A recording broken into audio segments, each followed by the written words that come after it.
to this electrical machine 2 lecture, and you know, in any machine there is a stator and rotor part.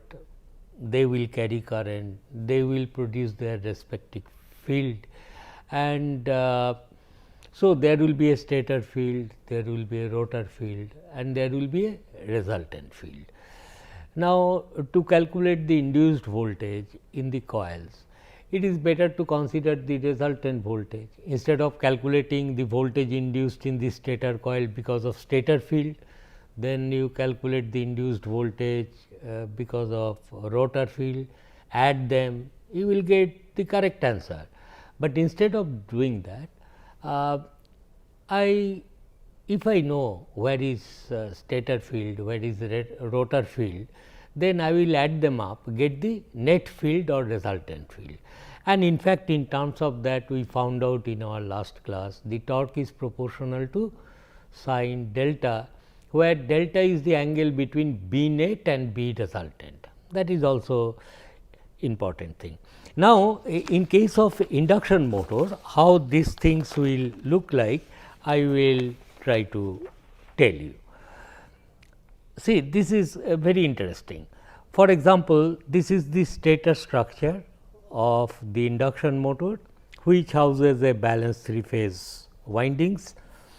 These are symbolic representation of the coil sides. Similarly, on the rotor there are coil sides, and it is operating as an induction motor. Now, in case of induction motor, suppose at any time the resultant field, net field, is drawn like this. This is B net.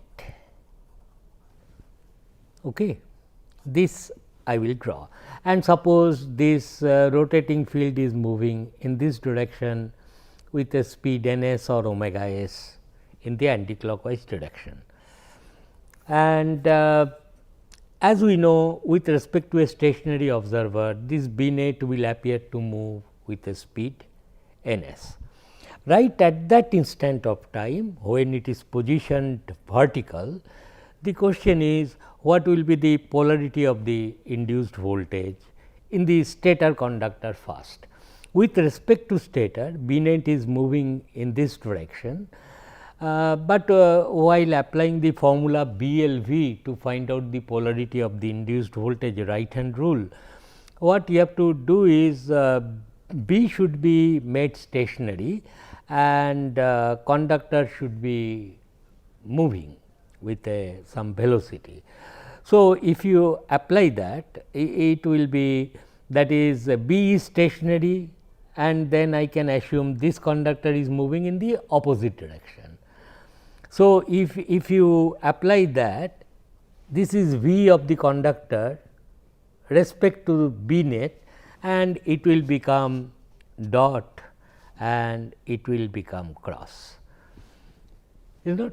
And this is the, mind you, this is the polarity of the stator induced voltage, polarity of stator induced voltage, mind you, induced voltage.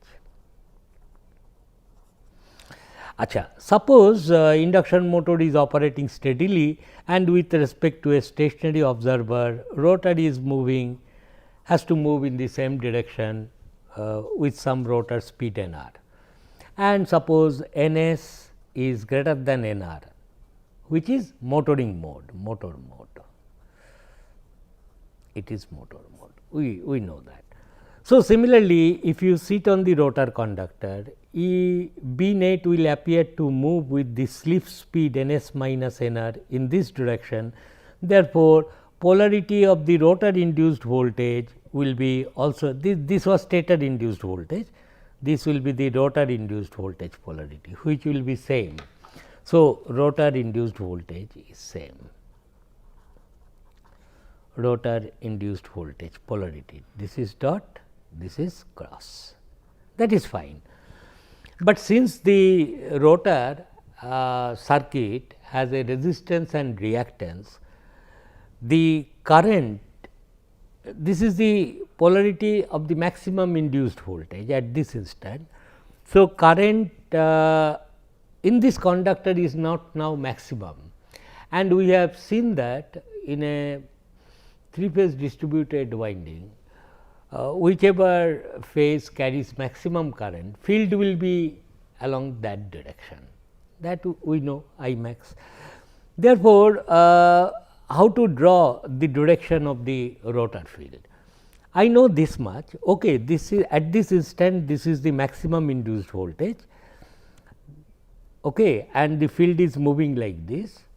Therefore, this conductor will have maximum current when this field has moved a little bit here depending upon the power factor angle, then this fellow will be carrying maximum current. But right at this point of time, some conductor here on the right has already seen maximum induced voltage occurring in them, and when it comes here, perhaps this conductor will carry the maximum current. So, at this instant of time, rotor current, whichever conductor will carry maximum current, will be on the right, is not, because this conductor has already seen the maximum induced voltage, it is lagging power factor. So, after some time it has come here, it will be dot and it will be cross. Thank you. So, this will be the induced voltage, dot cross, mind you correctly. So, before this instant there were some conductor which has already seen B net maximum passing over it, it will be perhaps carrying maximum current. If that be the case, then the direction of the rotor field should be somewhat like this, perpendicular to this, this will be B r. And if this is B r, then I will say B r plus, because B net already I have assumed, and I will say this will be your B s red one, stator field. And if you wish that at that instant which conductors of the stator is carrying maximum current will be decided by draw a perpendicular line here, whichever conductor, and depending upon the direction it will be stator current will be maximum somewhere here, and it is very much consistent, because there is I 2, there will be I 2 dashed appearing on the stator in the opposite direction. This also indicates that. So, repeating this once again very clearly, B net is, I have started with B net, and then I have seen that rotor is moving with a speed n r, stator field n s greater than n r, motor mode, and it will be like this. For example, in case of, let us see, generator mode, so that we understand, in case of synchronous induction machine, although generator mode I have not talked, what happens, induction motor will operate if the rotor speed is greater than n s, slip becomes negative, then it becomes a generator mode of operation. Mind you, please go through my notes where this has been explained in my supplementary in the form of PDF, I have uploaded that. So, if I hope there is no confusion here. For example, in case of generator mode, what will happen? See, induction generator. You can study this after I have talked about induction generator later, but the point is, if n r is greater than n s with slip s negative, the machine may operate as a generator. And once again I start with the stator field. Suppose this is net field, B net, it will be like this, and of course, no matter whether it is generator motor, with respect to a stationary observer, it must be moving with the synchronous speed, suppose n s in the clockwise direction. Since it is operating as a generator, rotor is also moving n r with respect to all these two speeds with respect to a stationary observer, and this time Nr is greater than Ns. So, what happens like to the previous thing, so far as the stator induced voltage polarity is concerned with respect to stator, this will remain dot and this will remain cross, and these are, mind you, the maximum voltage induced in this stator conductors. Whoever is present there, they will have this maximum voltage. Once again, by applying that rule, with respect to stator, it is moving with Ns, this will be dot, this will be cross. However, since Nr is greater than Ns, this time what will happen, that is, this field, if you are sitting on the rotor, is moving in this direction. Therefore, the polarity of the induced voltage in the rotor will change. This will become with respect to the earlier one cross, and this will become dot. Okay, this will be the polarity of the induced EMF. Now, the question is, which conductor will carry current? Now, this Nr is moving is greater than Ns. Okay, and if you are sitting on the rotor, this field will appear to move in the opposite direction. That is, in this case what happens, that the conductor, it is still inductive, it is having induced voltage. Now, a conductor on the left side, it has already seen the maximum voltage induced here. Are you getting? This is most interesting part, because this conductor is moving with Nr, Nr is greater than Ns. Therefore, this conductor, some conductor here on the left hand side must have seen the maximum induced voltage here, and therefore, when it is here, it is lagging power factor current. So, it will having maximum current in this. Therefore, the polarity of the, perhaps the current polarity will be here. Is that clear? This is the thing, this is the current maximum.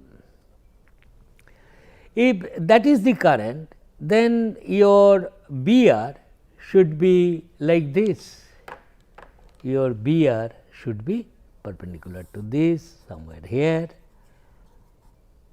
This will be your delta, angle between BR and B net.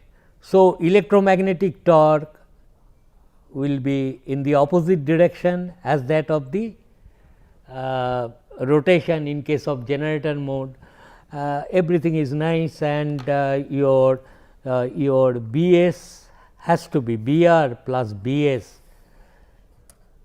This will be your BS, and a line perpendicular to this will give you the, this is the arrow of the stator field. So, this may be cross this side, this may be dot, and also it is consistent, opposite currents will come, I 2, I 2 dash, everything will be valid, and this will be BS, and it will go like this.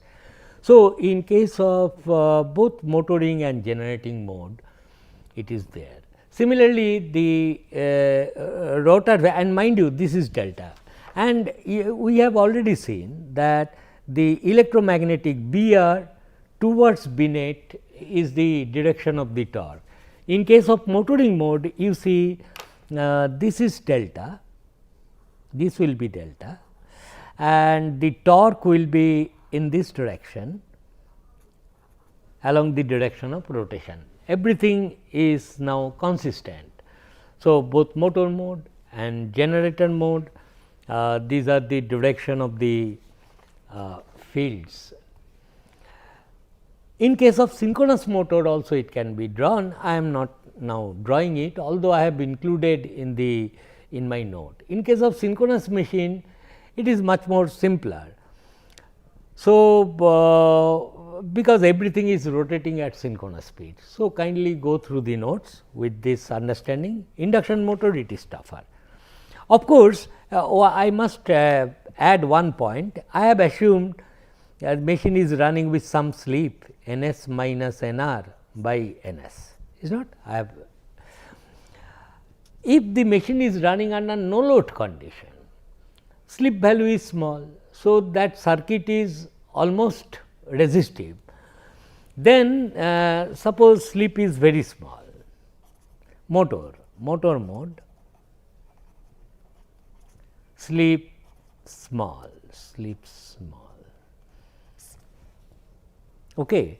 Then in case of motor mode, I have already drawn. So, I will draw like this. This is dot, this is cross, stator induced voltage, your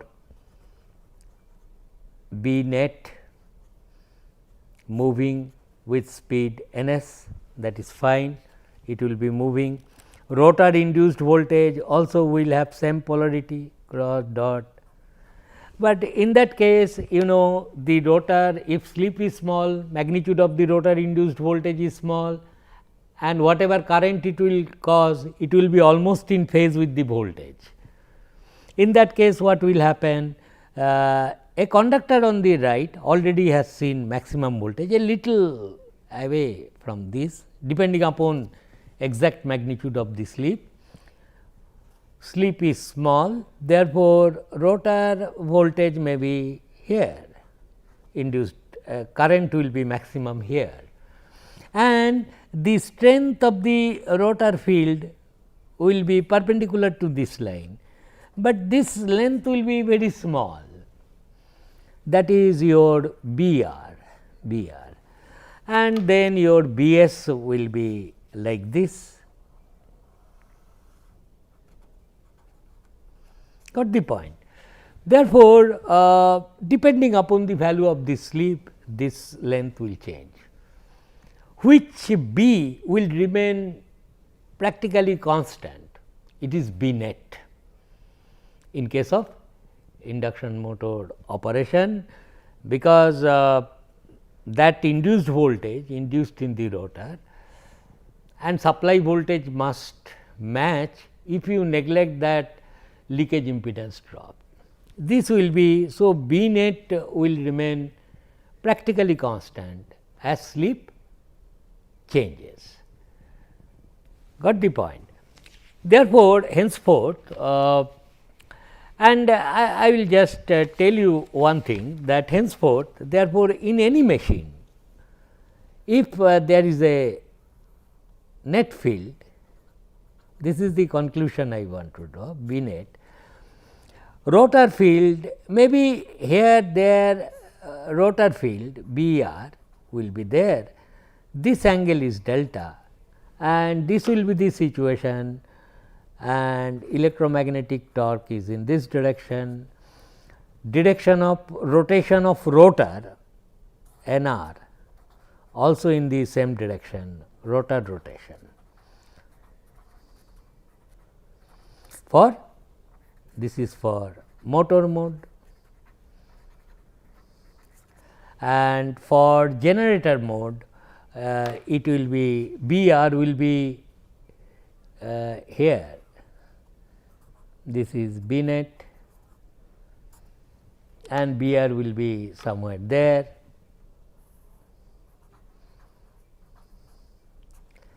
Direction of rotation of the rotor is once again this rotor rotation will be there, delta torque angle is this, but the direction of the electromagnetic torque will be this way.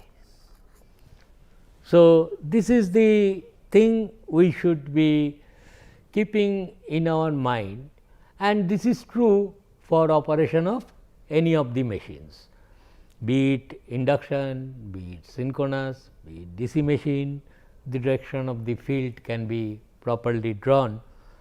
And not only that, coupled with this idea that at any instant when I am drawing BS naught here,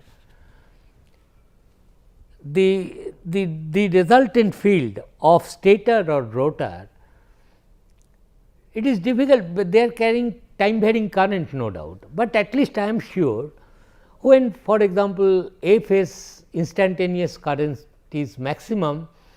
So, perpendicular to the A phase coil magnetic axis, your resultant field is lying. That is the information I have used here.